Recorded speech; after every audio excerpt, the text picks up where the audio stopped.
Vamos a ver el diagrama momento curvatura aproximado.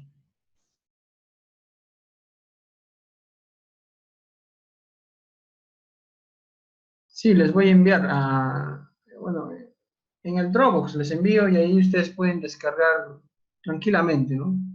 Archivo por archivo. Ya, entonces empecemos con diagrama momento curvatura.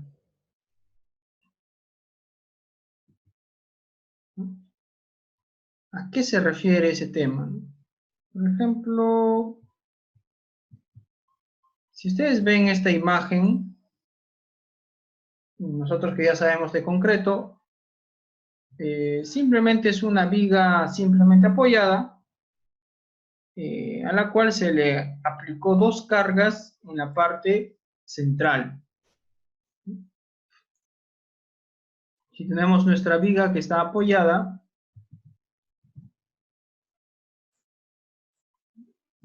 apoyo acá y apoyo ahí. Entonces se le asignó dos cargas puntuales en la tercera parte, acá y acá, donde todo esto es L tercios,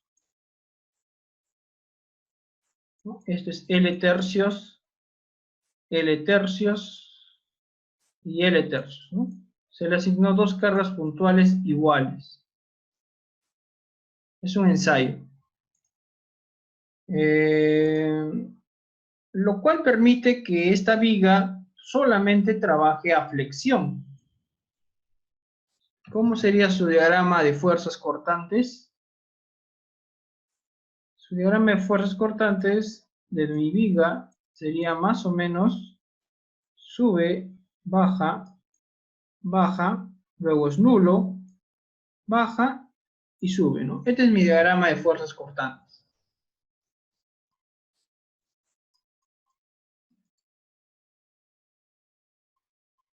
¿No? ¿Y cómo sería mi diagrama de momentos flectores?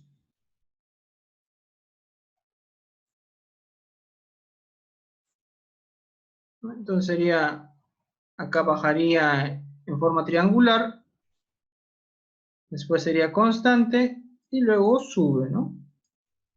Listo. Entonces, este ensayo me permite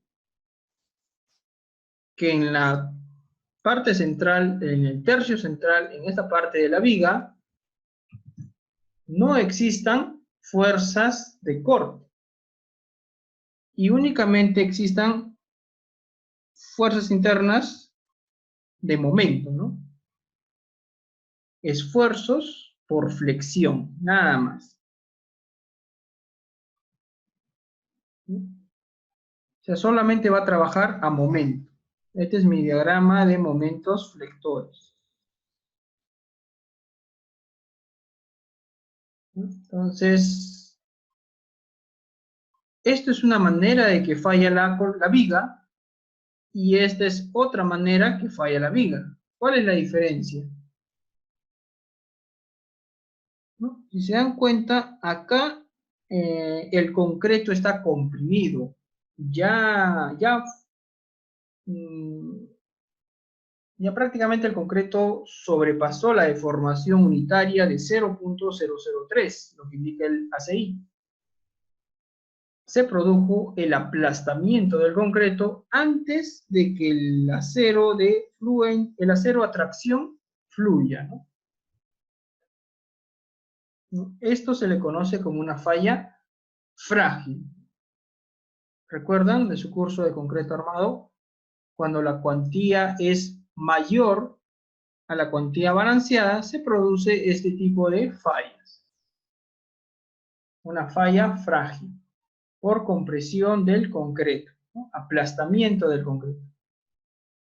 Mientras que acá en esta viga se produce primero la fluencia del acero de refuerzo, ¿no? El acero longitudinal que está a tracción. Primero va a fluir el acero y después se produce el aplastamiento del concreto cuando la deformación del concreto llega al 3 por 1000.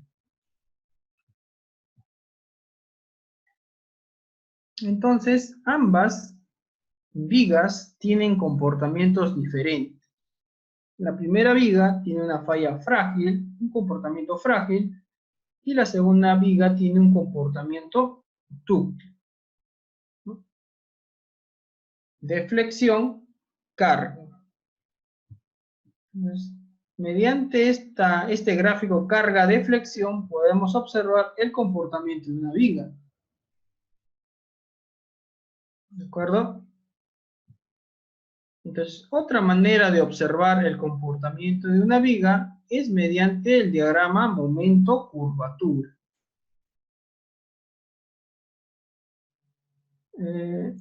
La curvatura, que se conoce bajo este símbolo, vendría a ser simplemente la deformación que sufre el concreto entre su profundidad del eje neutro. Rho, ¿no? Rho, bien. Rho va a ser igual a la deformación del concreto entre la profundidad del eje neutro. Nosotros ya sabemos que esta es nuestra viga y acá va a estar nuestro acero, ¿no? Pero en el momento que nosotros le apliquemos la carga, la viga se va a fisurar hasta cierta parte que me va a permitir un bloque rectangular de esfuerzos, ¿no? Y a esta altura le llamamos A, donde A va a ser igual a beta sub 1 por el C, donde C es la profundidad del eje neutro. Es decir, que cuando hagamos nuestro diagrama de deformaciones, si este vendría a ser la deformación del concreto, esta profundidad C, donde va el eje neutro, vendría a ser la profundidad del eje neutro. Y la curvatura simplemente es esta, este ángulo. Esa es la curvatura. ¿Cuánto ha rotado, en pocas palabras, en ese plano, ¿no? ¿Cuánto se ha curvado? Inicialmente la sección, ¿cuál sería? La sección inicial es esta. Esta vendría a ser mi sección recta, antes de la deformación. Y después de la deformación, mi sección ha rotado prácticamente, ¿no? Se ha curvado. Esta vendría a ser mi sección.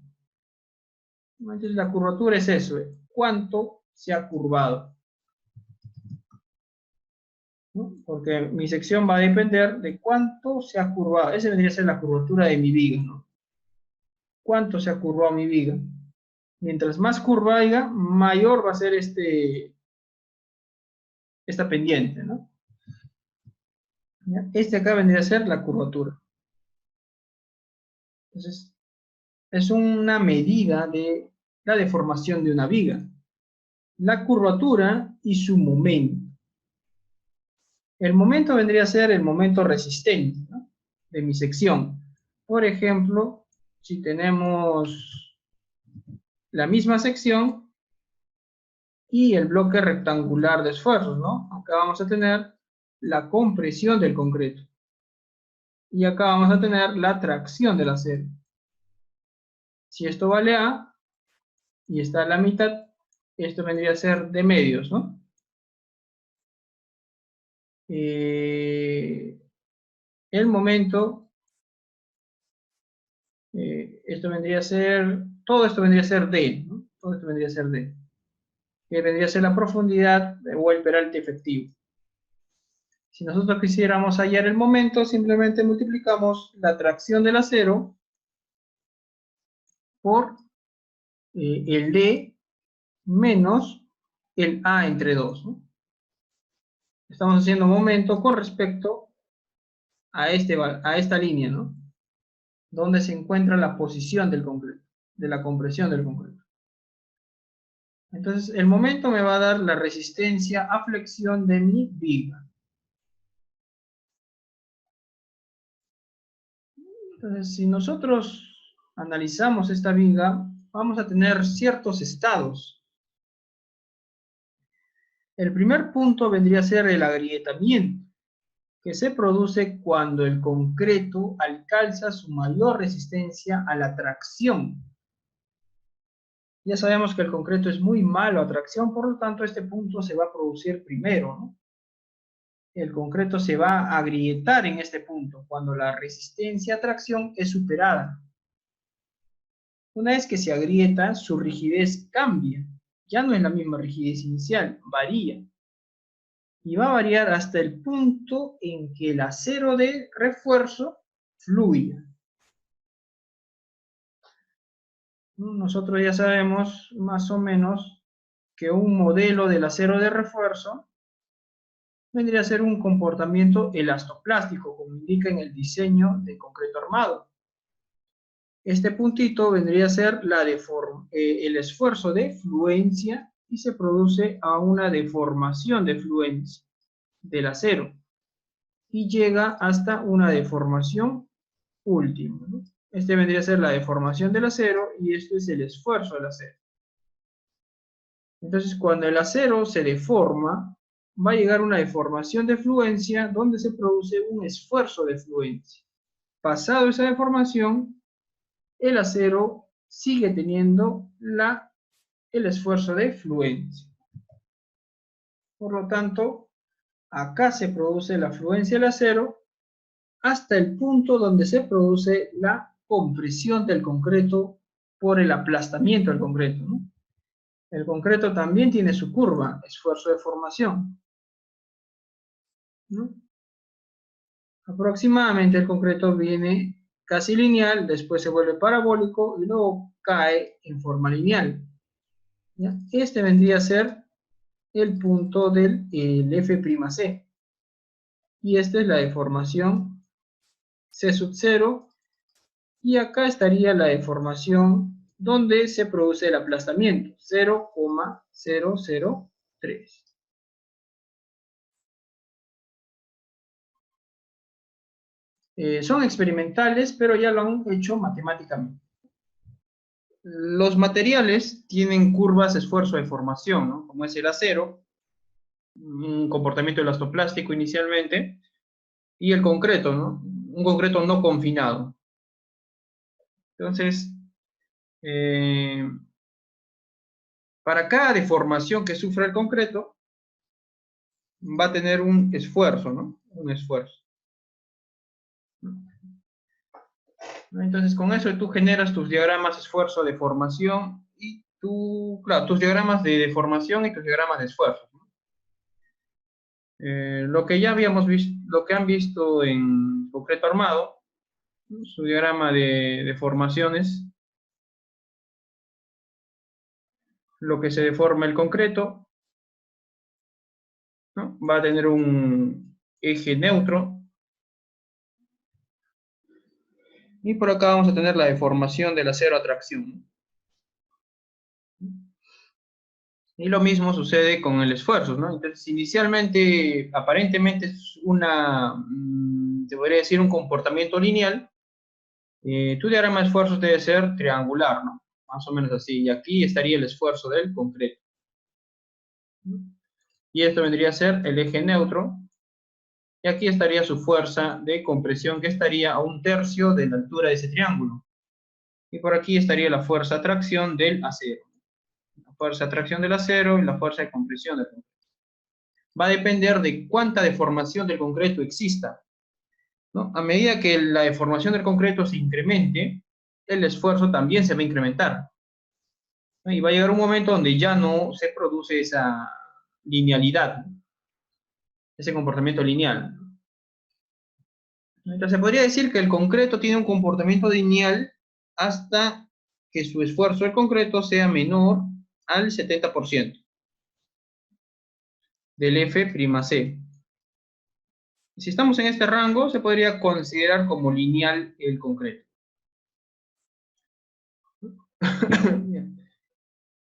Entonces, el diagrama momento-curvatura simplemente sería el momento que tú saques, por ejemplo, con cualquier punto, digamos, con respecto a este punto, calculas su momento, que sería simplemente la fuerza por distancia, y la curvatura de acá, la calculas, ¿no? Un ρ. Y ya sería, ¿no? Para cada deformación existe una curvatura.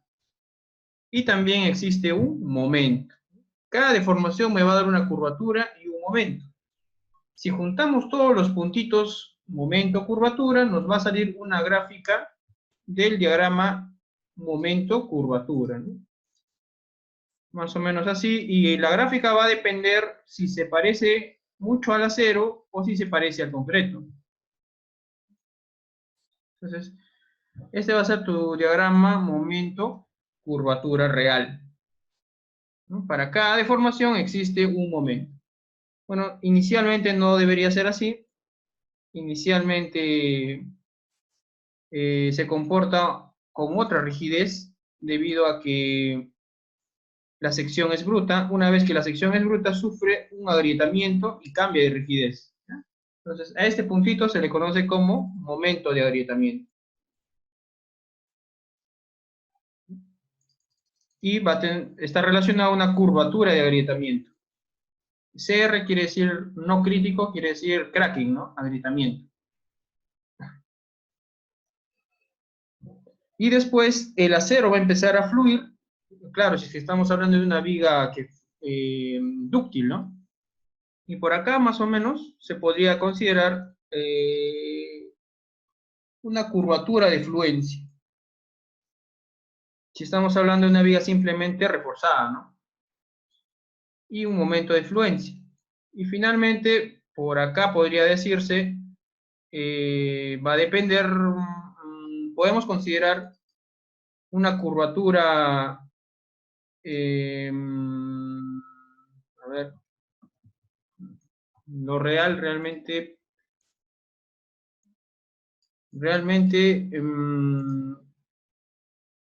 habría un puntito que se le conoce como la curvatura nominal, ¿no? Que está relacionado al momento nominal, que es el que calculamos con el ACI, ¿no? Con esa deformación del concreto igual a 0,003. Entonces, en esta deformación se produce el momento nominal y la curvatura nominal, pero más allá de esa curvatura hay otro punto final, ¿no? Que vendría a ser ya tu curvatura última, que está relacionado a un momento último, ¿ya? O un momento máximo, ¿no? Un momento último. Eso es debido a que la deformación del concreto no muere cuando es 0,003. Por ejemplo, si estamos trabajando en un concreto no confinado, la deformación máxima del concreto no confinado es, eh, según el modelo de Homstad, 0,004, ¿no? Ahí termina la deformación del concreto. Por eso se produce un momento máximo o último, ¿no? No debería llamarse momento último, ¿no? Debería llamarse momento probable, ¿de acuerdo? Existe un momento probable y una curvatura probable. No hay que confundir términos. Cuando hablamos de último, se refiere a la demanda. Y cuando hablemos de probable, se refiere a la capacidad. Entonces, el diagrama momento-curvatura me va a mostrar la capacidad de mi sección. Puede ser una viga o puede ser una columna. En nuestro caso va a ser una viga simplemente reforzada. Y ya está. Este vendría a ser el momento, diagrama momento-curvatura, ¿no? Y lo que vamos a hacer va a ser idealizar ese diagrama con tan solo 3 puntos. Porque si quisiéramos hacer toda esta curva, vamos a necesitar un montón de puntos, ¿no? Vamos a tener que usar cuando la deformación del concreto sea igual a 0,0001 y luego va a ir subiendo, ¿no? 0,0002. Para cada deformación va a haber un momento y va a haber una curvatura. Y estos numeritos van a ir aumentando. Ya es un proceso iterativo. Eso lo vamos a ver después. Por el momento vamos a hacer una aproximación de ese diagrama momento-curvatura en función a 3 puntos, ¿no? El punto de agrietamiento, el punto de fluencia o cedencia y el punto momento probable, que aquí le llaman momento último, ¿no? Pero no debería llamarse momento último, por decir. Es un momento probable.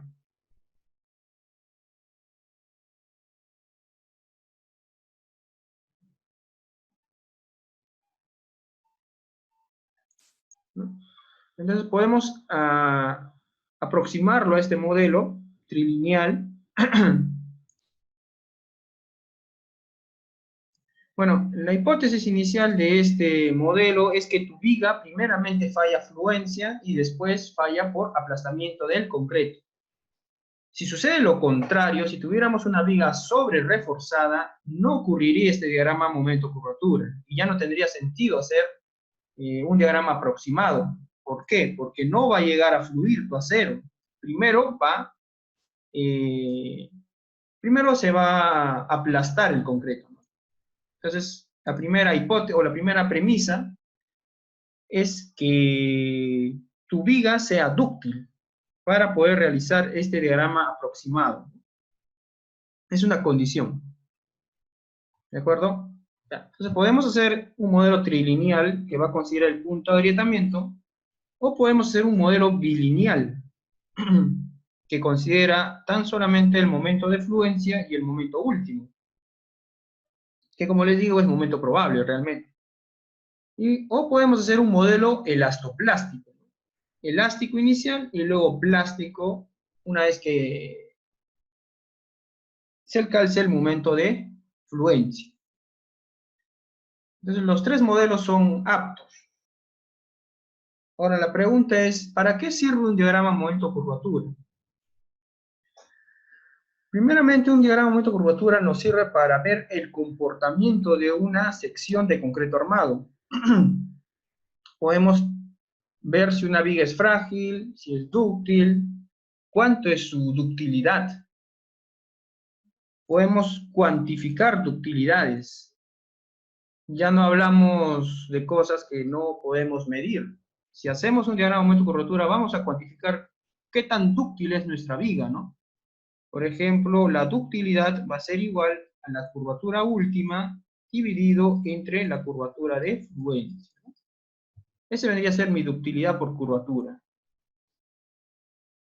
Entonces, un concreto no confinado generalmente va a variar de 4 a 5, llegando hasta 6, hasta 10, ¿no? Depende de cuánto acero exista. Si es que existe mucho acero, la ductilidad va a ser menor. Si es que existe poco acero, la ductilidad va a ser mayor. ¿De acuerdo? Ya, esto es un concreto no confinado. No confinado me refiero cuando la sección solamente vamos a considerar el concreto y las varillas de acero, ¿de acuerdo? Eso es lo que vamos a considerar, nada más. Cuando hablemos de concreto confinado, exactamente, sin estribos, ¿no? Cuando hablemos de concreto confinado, ya tampoco este diagrama aproximado nos va a servir. Cuando hablemos de concreto confinado, ¿no? Cuando hablemos de concreto confinado ya consideramos el estribo, ¿no? Cuando el estribo restringe el núcleo del concreto para que se explote, ¿no? Para que trate de salir.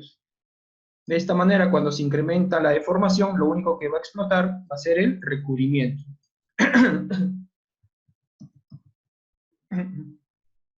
Entonces,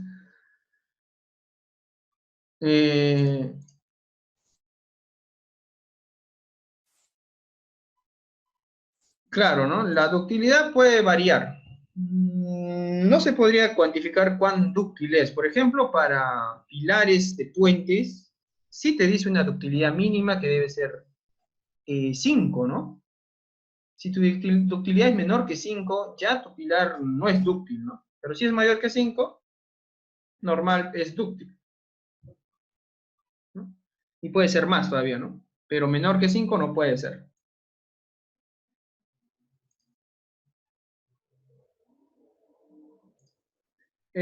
No, no te va a salir exactito el número, ¿no? Te va a salir 5.2, 5.3. No es exacto. Ah, ya, esa norma se encuentra en la norma de puentes, ¿no? El AASHTO. O en el manual de diseño de puentes de MTC. ¿No? Ahí ya el diseño de un pilar de puente ya es por temas de ductilidad, ¿no? un análisis por desempeño. Bien, entonces ya conocemos para qué sirve el diagrama momento-curvatura. También nos va a servir para hacer análisis no lineal. Por ejemplo, si nosotros tenemos un pórtico,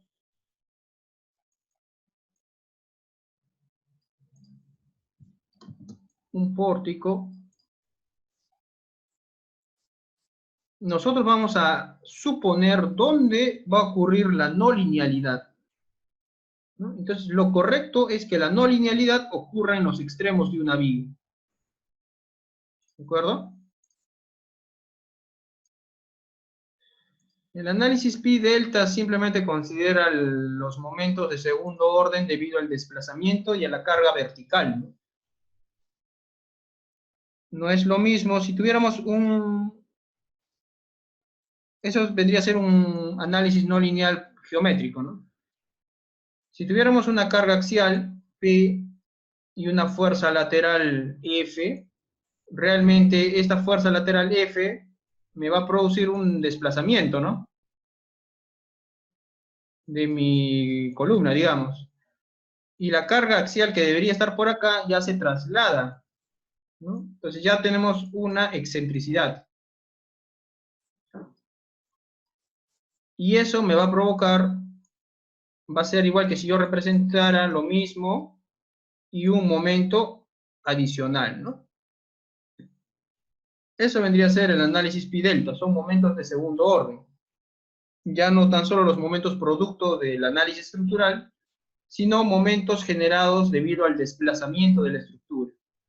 ¿De acuerdo? Bueno, esta excentricidad no debería llamarse excentricidad, le vamos a llamar desplazamiento, ¿ya? Le llamamos desplazamiento. Entonces, este momento simplemente sería igual a la carga axial multiplicado por el desplazamiento, ¿no?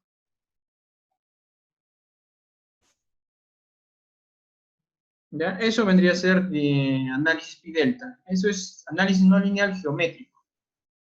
Ahora estamos hablando del análisis no lineal de los materiales. Es otra cosa, ¿de acuerdo? Ya, el análisis no lineal de los materiales quiere decir que debemos considerar la no linealidad del material, ¿no? En nuestro caso, los extremos de una viga va a fluir, o sea, se van a generar rótulas. Rótulas quiere decir que su comportamiento inicialmente agrietado pasa a un estado, inicialmente sección bruta, ¿no? Después pasa a un estado agrietado, elástico agrietado, y después entra en el rango no lineal, ¿ya? Cuando llega al punto de fluencia, bueno, en este caso se llamaría momento de fluencia, ya entra, ya fluye en nuestra viga, ¿no? Ya su diagrama de momentos ya no es así. Debido a la fluencia, su diagrama de momentos es así, ¿no? Porque ya se considera simplemente apoyado. Y lo único que va a depender es cuánto va a rotar cuánto va a rotar esa sección. Y lo que te va a rotar va a ser este diagrama, ¿no? El diagrama momento-rotación. Entonces, esta rotación máxima es lo que te va a ayudar a que esta columna siga, a que esta viga siga siendo estable. Una vez que llegue a su rotación máxima, esta viga colapsa, ¿de acuerdo? Entonces, por eso es importante que una viga sea dúctil, ¿de acuerdo? Porque la rotación simplemente sería la curvatura multiplicado por la longitud de rótula plástica. Entonces, aquí ya entra la curvatura, que ya lo tenemos, y aquí entra el momento, que ya lo tenemos. Solo tendríamos que multiplicarlo por la longitud de rótula plástica.